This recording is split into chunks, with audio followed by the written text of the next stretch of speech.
Hello, friends. Today's story is Sipho and the Lost Calf. This story will teach you the meaning of ukwelusa, and that is herding cattle, and the value of care, alertness, and teamwork. Sanibonani bangani, namuhla sizofunda indaba kaSipho, umfana othanda ukwelusa. Ake sisho ndawonye, ukwelusa. Kwakukhona umfana ogama lakhe linguSipho, engowakwaMkhize. uSipho wayevuka ekuseni kakhulu athathe induku yakhe akhiphe izinkomo athi, "Phumani izinkomo zami." Wayethanda kakhulu iy'nkomo zakubo, ikakhulukazi ithole elincane elibizwa ngoshukela.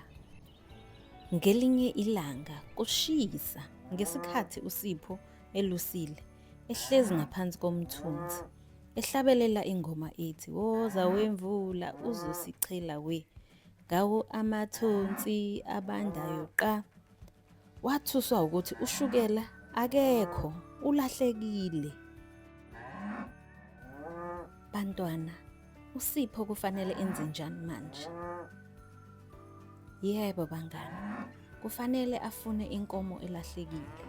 Nembala wasukuma wagijima ebheka ushukela, ememeza ethi, "Shukela, shukela, ukuphi?" Ngaleso sikhathi wezwa mu mu eduze komfula. Uma eqalaza uye ngempela ushukela. Wayephuza amanzi ngale komfula. Bese ngikhathazekile ngawe shukela, masigoduke siye ekhaya. Nembala waqoqa zonke izinkomo uSipho waziqhuba eziyisa ekhaya lingakashoni ilanga.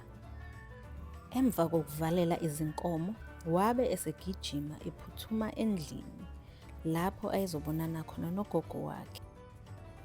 Ugogo wakhe wamamatheka uma uSipho efika ekhaya wathi, "Sipho, uyisuyindoda eqotho, uwumelusi wangempela."